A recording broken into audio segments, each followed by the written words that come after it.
Hi everybody. Today I'm going to talk to you about event PR, how to get it, how to use it, and how to do it properly.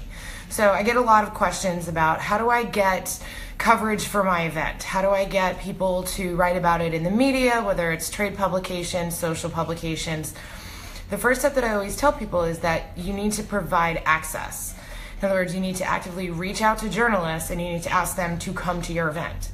And I'm not talking about coming and then sitting in the back or getting stuck on a riser. I'm talking about coming and having access.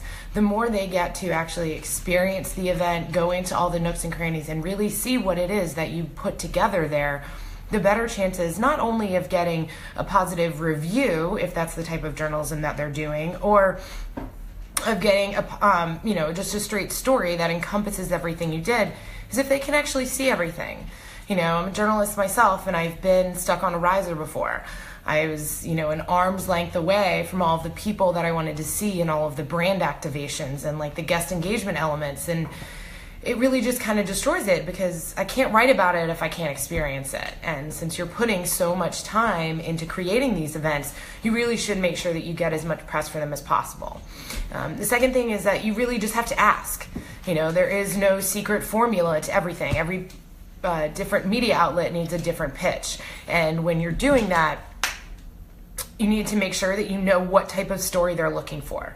Are they looking for the notable guests who are going to be there? Are they looking for the production elements? Are they looking for the details on the catering because that's what stands out? Or do they want to know the story behind it? A lot of bridal magazines in particular want to know the story of these people. How did they come together? How long were they together? What was the proposal like? What are their families like as they're planning the wedding together? Those are all really important things to consider. And then when you finally do get somebody who jumps in, they're like, yes, I want to write about this, they're going to ask you for an interview. Let me be very clear. An interview means everything you say is on the record. If you specifically do not want them to mention something that comes up in that conversation, then you need to be very clear and say, this point is off the record, okay? It's also a really good idea to have a PR person, whether that's me or your in-house person at your company, coach you before the event.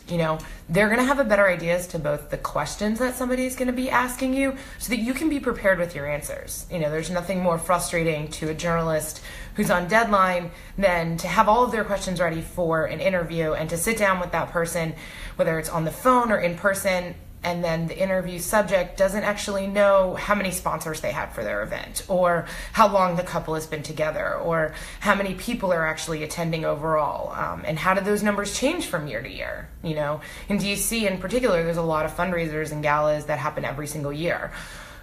You can't just write about the fact that, this happened again. You need to be very specific about, well, how is it different? What is it that's making it newsworthy this time versus the last time?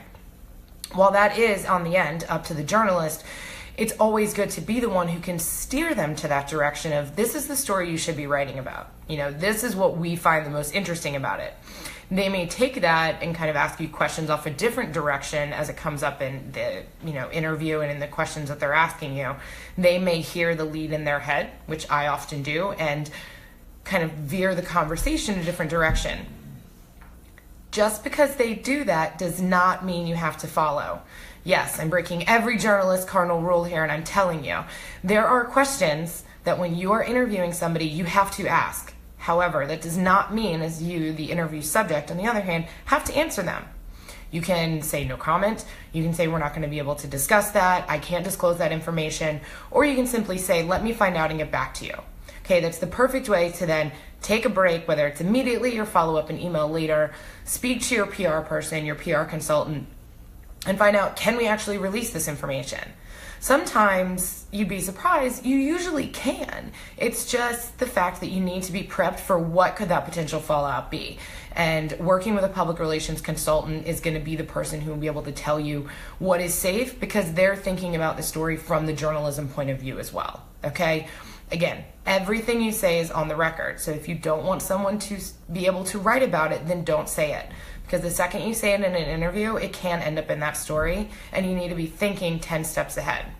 Again, this is why I come back to have a PR consultant, okay? It's really important that you talk to your PR department or you get somebody from outside of your company to really help you and guide you in this. They'll also be able to help you better pitch your events to the different media publications that you're going to, as well as to utilize your social media channels for those events. You know, a lot of you are creating Facebook pages for them. That's awesome. It's a great way to help drive ticket sales. You can do targeted Facebook campaigns as well, and you can narrow down to the location of the event. You can do it by other things that people are interested in. If they really like, you know, live music and you're going to have that at your event, target them. If they like getting, you know, black tie galas, make sure you target those.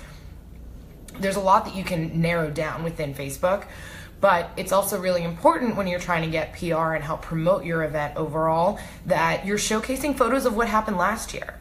You know, if this is an event that's happened more than once, then utilize all those pictures that you've had before, and that helps create brand awareness. And it also showcases to people, this is what they can expect when it comes in.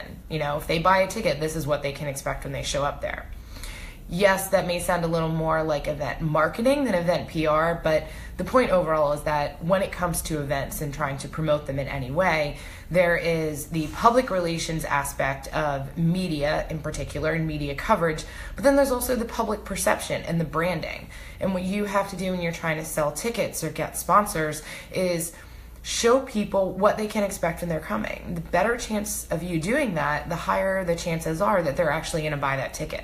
You know, brand awareness is something that's really big, and it goes beyond, you know, the big corporate events. It's also something that is important for weddings, okay? So think of the invitation and the save the date cards and the wedding website. A wedding website is just a marketing tool. That's all it is. You're trying to get in touch with your guests and make sure that they see everything they can expect. They have all the information they need.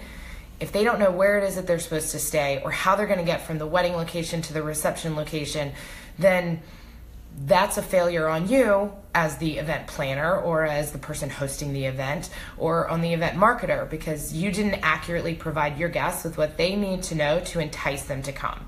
And unfortunately, things like the transportation and the cost of actually staying there, as we all know, can actually affect whether or not someone can attend your wedding. So event PR overall, make sure, number one, you have to ask. You have to go out, you have to get in touch with the media, and you have to pitch yourself. You don't feel comfortable pitching yourself? Find somebody else who can pitch you and who believes in what it is that you're doing. Number two, provide those journalists access. Make sure if they want to go and see where your catering is set up, let them see it. If they want to be able to check out the VIP area in addition to the general admission, let them get in there, because the more you endear those journalists to you and really showcase what it is that you put all of your time and energy into, the better the chances that you're not only going to get a positive story, but you're going to get a more all-encompassing story, which is the most important part, okay? And then number three, make sure you talk to your PR consultant or your PR department before you do an interview. Everything that you say is going to be on the record. You want to make sure that not everything necessarily has to be roses and sunshine. You can be very honest in your interviews, but you also want to know when to temper the information and then when to say, let me double check and get back to you.